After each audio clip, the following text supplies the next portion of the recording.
Hello everyone, welcome to UGC NET Political Science classes by Drishti IAS. I'm Dr. Ashwati. Students, there is an important information to share with you people. We are starting with our fresh batch on 23rd of October, and for those students who are interested to prepare for UGC NET examination, they can check out more details about our course from our website. Students, in this lecture, I'll be providing an introduction about our course, what do you mean by UGC NET, how to prepare for the same. I will also discuss about the core syllabus and what are its principal components and about our strategy and various other informations. So let's start, students.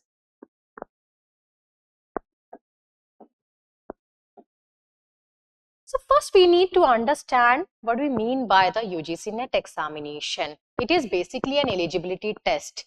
So once you crack the UGC NET examination, you are eligible to appear for or you can apply for the post of assistant professor in all central universities, state universities, deemed universities and private universities in India.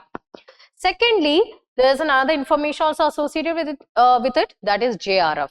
It means Junior Research Fellowship.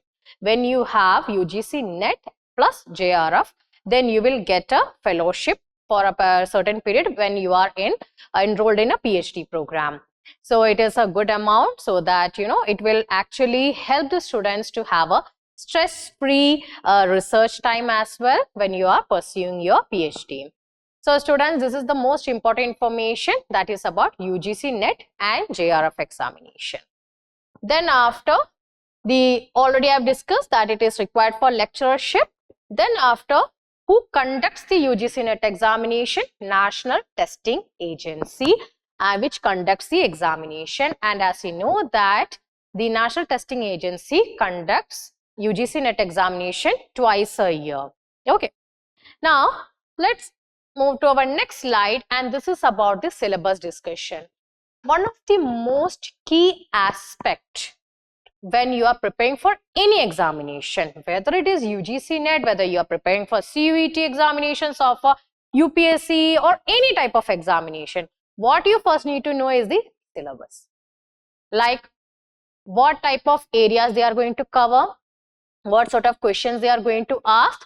You need to know all these things. So first we have to start with the syllabus, like how it is actually how it is actually being structured, and as well as what areas you have to concentrate more. So let's check out the units. So there are actually 10 units for political science subject, and we will start with unit 1, that is political theory. Political theory in itself has got two parts. One is the political traditions, and then after the conceptual part is also there.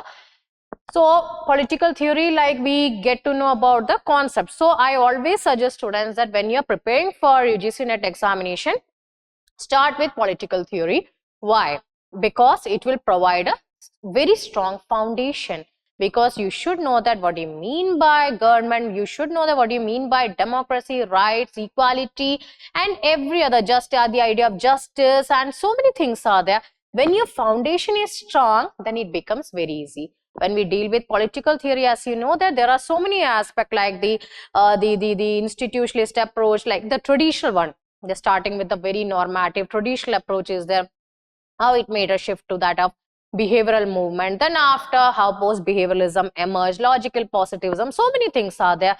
Then there are so many ideologies also, like conservatism, anarchism, Marxism, ecologism, liberalism, so many things are there. So the first unit is very important, students, because it is going to provide you with a very strong foundation. Second unit is political thought. It has a mix of Western political thinkers and some other political thinkers who are not from India. Basically, like we have the Confucius is there, Franz Fanon, so many other, Mao Zedong. So it basically you have the political thought of various political thinkers across the world. And let me tell you, there's a very important element that I will be discussing in later also, that many thinkers that you study here, you have already studied in the political theory itself, just like John Rawls. Okay, when we think about John Rawls, political liberalism is there. Then after, the idea of justice, distributive justice, So we are studying roles here. It has already got repeated here. So it becomes more easy. Then after Indian political thought, we have a long list of thinkers right from the ancient, medieval, and then after the modern thinkers. Then comes the comparative political analysis. The comparative political analysis, again you are having a repetition from the unit 1, and then you will be seeing it in a comparative perspective basically. Then after international relations, it has theories, it has topics on international organizations. It is actually one of the most interesting, I would say that it is one of the most interesting units so far. It deals with various aspects, major concepts in international relations, approaches, so many things are there. Then after we have the India's foreign policy. As you know that the unit 5 and unit 6, they are also interconnected. Here you have already studied about various organizations in the world. Here you will be studying them in a kind of a perspective, like from India-centric perspective. Then after we have the unit number 7, political institutions in India. It is here the more emphasis is upon the constitution, like all executive, legislature, judiciary, local governance, so many things are there, but you will be studying them from the perspective of the Constitution of India. And I always suggest my students to keep the latest Constitution of India, like you should know about all the latest amendments, whatsoever new rules have been made so far, and you should actually keep a kind of a repetitively, like you have to read the amendments and everything, like schedules and every sort of information that is happening at a current stage. Now moving to our next slide. Now, unit number 8, political processes in India. Now, you are done with that of the constitution. You have already studied the constitution. Now, you know that how the democracy in India has emerged, how the development processes took place, how like various aspects, social movements, then after the identity politics in India, regionalism, regional aspects of politics, so many things are there. Then comes our next unit, and that is public administration. Public administration deals with all the theories, right from that of the politics and administration dichotomy. There's a whole evolution of the public administration. Then to our current period, like the public policy approach, rational choice approach, and various other aspects are involved in it. Then comes the unit number 10. Unit number 9 and 10 are interconnected, because here you have already studied with the principles, or we can say that the theories. Here you will be applying them with reference to Indian perspective, like governance and public policy in India.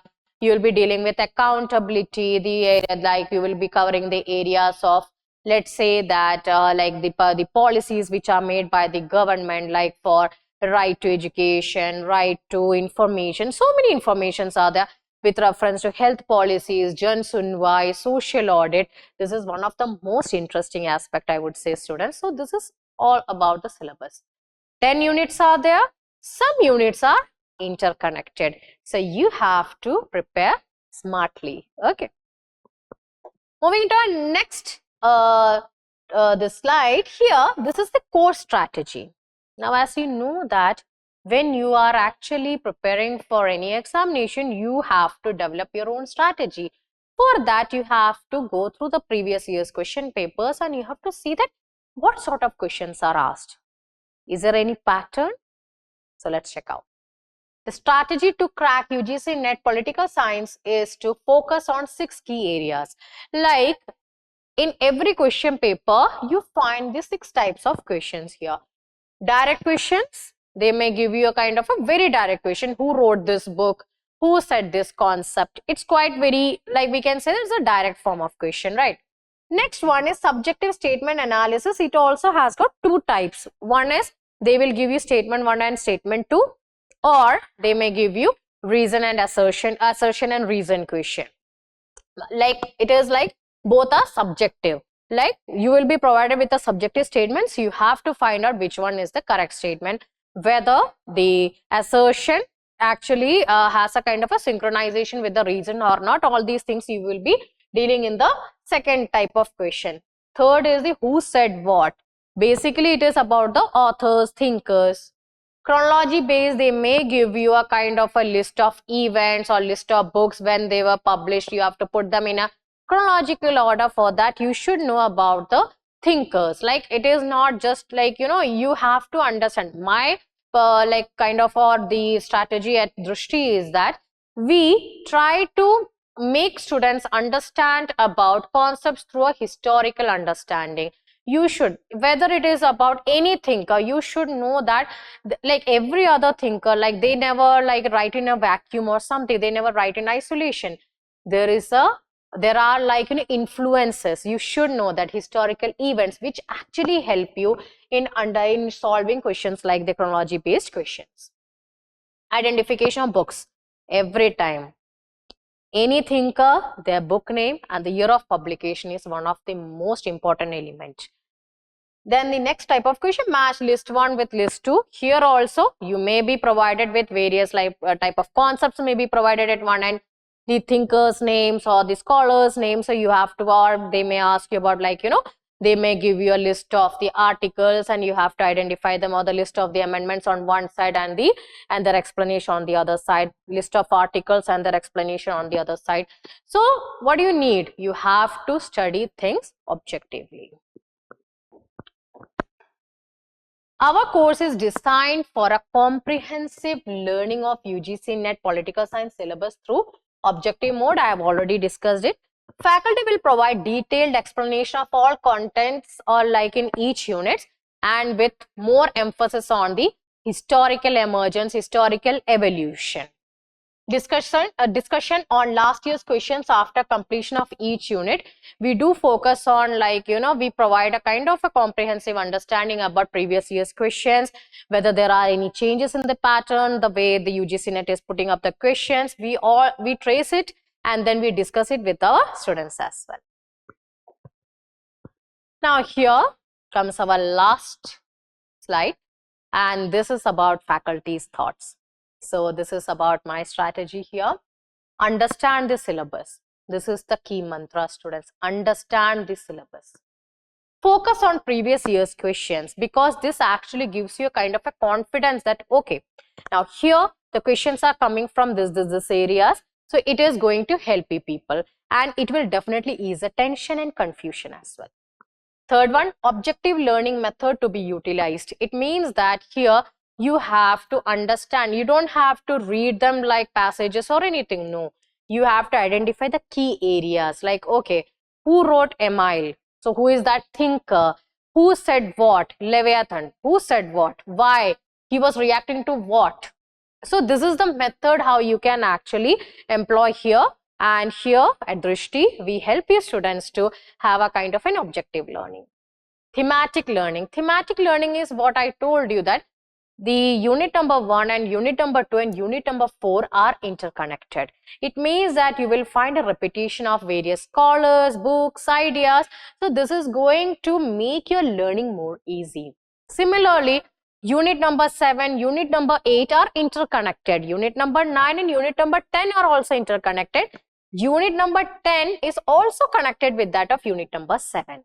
So it means that thematic learning is going to make your way more easier.